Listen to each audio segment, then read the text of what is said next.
Que en realidad todas las libertades se basan en la posibilidad de tener una prensa plural, como bien dices, Fernando.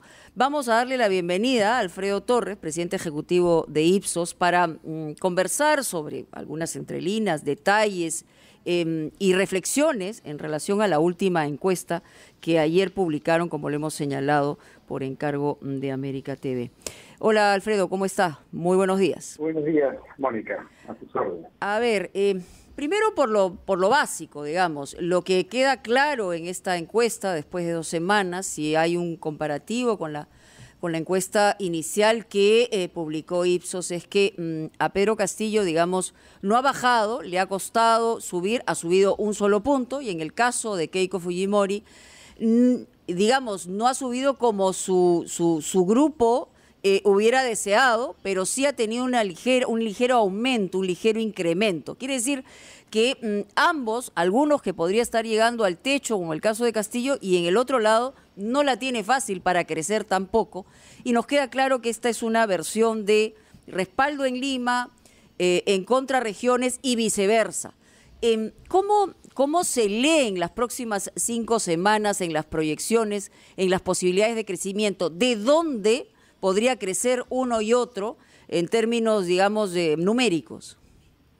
Sí, bueno, Mónica, yo coincido con tu análisis, es un avance modesto. Algunos podrían decir que está en el margen de error, pero si consideramos otra encuesta que también ha salido en la misma dirección, podría confirmarse esta tendencia, ¿no? A un acortamiento de la brecha, aunque todavía a una buena distancia. Todavía hay un buen número de votos indecisos y votos en blanco. En total, en esta encuesta suman 23%. En las segundas vueltas, normalmente esto baja a un dígito, es decir, la mayor parte de la gente toma una decisión. Entonces, todavía ahí hay un espacio para crecer de por lo menos 12 a 15 puntos porcentuales. Y el otro espacio, por supuesto, es quitarse los votos del uno al otro, ¿no? Recordemos que en cada caso hay candidatos, hay votantes que votaron por ellos en primera vuelta o que en todo caso están ya decididos a votar por ellos en la segunda, y hay otros para los cuales es el mal menor. Y en consecuencia, el mal menor puede ir cambiando según las percepciones a lo largo de la campaña, a lo largo de los debates. O sea, en la experiencia, solamente para agregar y darle el pase a Fernando Carballo, en la experiencia creo que ya te lo he preguntado la vez anterior, pero es importante saber, cuando alguien ya dice que está decidido a votar por uno de los candidatos, históricamente, ¿hay posibilidades con que esa persona que inicialmente ha decidido votar por alguien cambie de voto? Sí, sí hay posibilidades, porque puede haber, por un lado, una imagen de un candidato que cambia con el tiempo porque se descubre un aspecto del candidato que no conocía, o por otro lado puede haber un cambio de actitud del candidato o la candidata, ¿no? Alguna oferta que le resulte atractiva, algún cambio, digamos, en su forma de comunicarse, que de pronto despierte ya una confianza que antes no tenía, ¿no? Sí, adelante, Alfredo Torres, buenos días. Yo quería consultar respecto de una de las preguntas que ustedes plantean en la encuesta, que se refiere a la percepción ciudadana sobre el modelo económico, porque llama la atención que el porcentaje de los que quieren cambios radicales, que es lo que uno de los 2 planes de gobierno plantea, el de Perú Libre, es solo de 32%, es decir, mucho menos que las intenciones de voto dirigidas al candidato presidencial de ese partido, mientras que 54% propone que hayan cambios moderados. ¿Cómo explica usted esta relación entre la moderación que prevalece en la percepción de nuestra situación económica y lo que puede pasar con ella y la intención de voto política? Bueno, el resultado en realidad no nos sorprende del todo. Ya hemos hecho una encuesta parecida nosotros y también el IEP, y los resultados han salido similares. Es decir, la gran mayoría de los peruanos quiere ajustes, quiere cambios moderados, porque entiende de que hay una serie de cosas que sí han funcionado bien en los últimos 20 o 30 años, especialmente en todo lo que se refiere al crecimiento de la economía. Lo que no ha funcionado bien es la manera como se invierte el Estado, cómo gasta el Estado los recursos que obtiene gracias a ese crecimiento, ¿no? El sistema de salud está colapsado, ¿no? El sistema de educación no está a las expectativas, ha habido muchos casos de corrupción en obras públicas. Todo eso genera una sensación de que hay que hacer cambios en el modelo y eso pasa por reformar el Estado. Entonces, un cambio radical sería también cambiar la forma como se hace crecer la economía, y eso sí lo quiere pues un tercio de la población, pero no la mayoría. Alfredo, ¿cómo está? Buenos días. Buenos días. Hay un tema en la encuesta muy interesante y es las expectativas que hay con relación a los candidatos, ¿no? En el tema de esta expectativa, según los resultados, Keiko Fujimori tiene una mayor capacidad de convocar un mejor gabinete ministerial, y si gana también la pandemia del COVID estará controlada mucho más rápido. Si estamos atravesando una etapa tan dura como es la pandemia, ¿no? Llama la atención que justamente el tema del COVID-19 esté no en un primer plano, no en un primer lugar, como la mayor expectativa de la población con relación al próximo presidente o presidenta. ¿Cómo se explica esto? Le pido a Alfredo un minuto para irnos a la pausa y luego regresamos con su respuesta.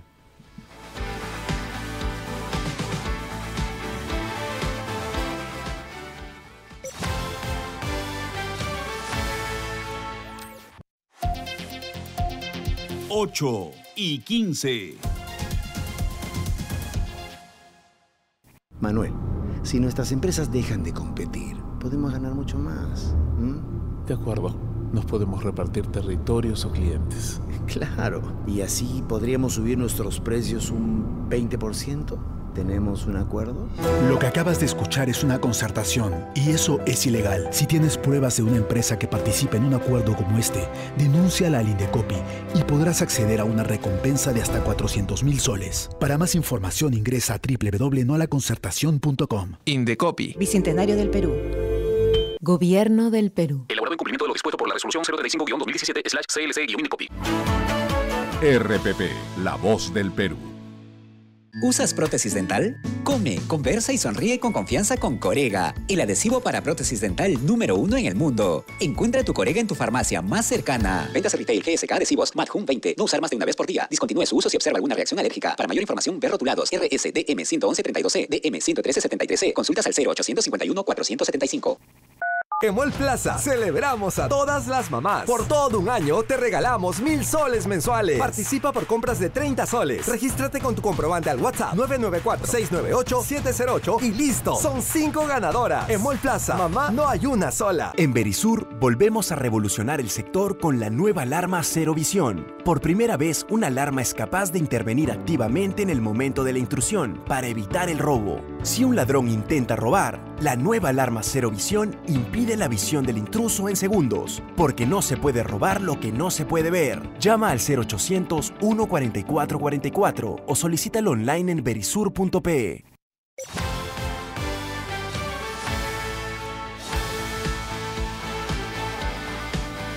Volvemos a ampliación de noticias por RPP, La Voz del Perú. Mónica Delta, Fernando Carballo y Carlos Villarreal. Estamos con ustedes dialogando con Alfredo Torres, presidente ejecutivo de Ipsos Perú.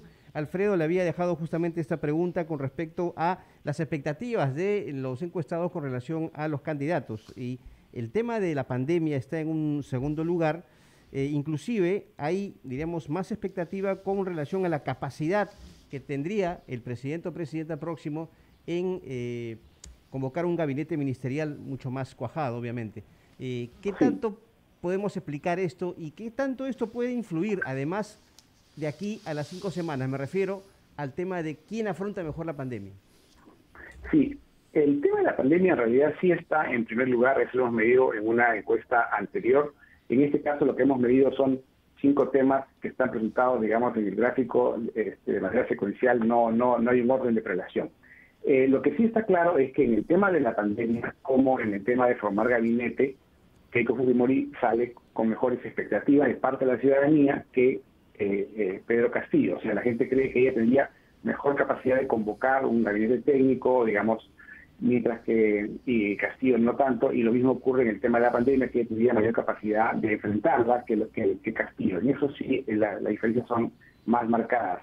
En todo caso, lo que estamos viendo es que todavía eso no se refleja en intención de voto, porque todavía existe pues un antivoto importante hacia Keiko Fujimori, que viene descendiendo. Era 50% en la medición anterior, era 55% en la medición anterior, ahora es 50%, pero todavía pues hay un trecho por recorrer para que ella logre convencer a esas personas que creen que ella sería mejor para la pandemia y que sin embargo no votan por ella, ¿no? O sea, su primer adversario es el antivoto en el caso de Keiko Fujimori y por otro lado, lo que me parece también interesante sobre estas expectativas en los candidatos es que están prácticamente mitad las decisiones respecto a si gana. En el caso de Pedro Castillo, la situación económica del país estará mejor en 5 años, tiene 36%.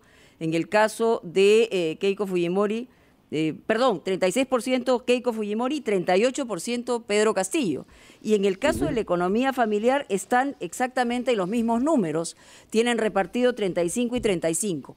O sea, en la discusión y el debate en términos de economía todavía no se ha dado a gran escala y eso podría generar algunas diferencias de adhesión hacia un lado o hacia otro, ¿no? Así es, yo creo que esa es una reflexión muy importante. Se requiere debates para justamente entender cuáles son los planteamientos económicos de cada uno y cómo piensa cada candidato llevar a que el Perú esté mejor y las personas estén mejor en los próximos 5 años, ¿no? Sobre ese tema todavía hay una opinión, un electorado muy dividido. Alfredo Torres, yo quería preguntarle sobre lo que es el eje básico de este resultado global, que es la oposición, como usted ha dicho, entre Lima y el interior, porque estamos ante tendencias a que Pedro Castillo gane en todas las regiones del Perú fuera de Lima, incluido el norte, que ha sido durante mucho tiempo un bastión del fujimorismo. Yo quisiera saber por qué se habría producido esta evolución en el norte, en donde, es cierto, solo tiene 41% de las intenciones de voto, pero Keiko tiene solo 28%, pese a que hay en el norte algunos departamentos en los que el fujimorismo gana siempre, ¿no? Quisiera que el contraste con Lima es muy grande, porque efectivamente Castillo tiene en Lima solo 29% de apoyo contra 51% de Lima, entonces de Keiko Fujimori. Quisiera comprender cómo percibe usted esta homogeneidad de las regiones del Perú en su respaldo mayoritario a Castillo, en contraste con la capital. Bueno, recordemos que Pedro Castillo es del norte, ¿no? Él es de Cajamarca.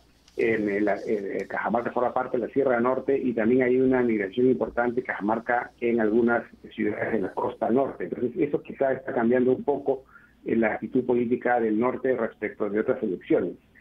Lo que sí es claro es que en Lima es donde hay una clase media más amplia, ¿no? Y eso probablemente facilita el triunfo en Lima, o la ventaja en Lima de Keiko Fujimori, porque sus planteamientos tienen mayor acogida en los sectores medios, ¿no? En el interior del país, en el ámbito andino sobre todo, quizá también hay una mayor identificación con Castillo, porque él es una persona pues de origen andino, ¿no?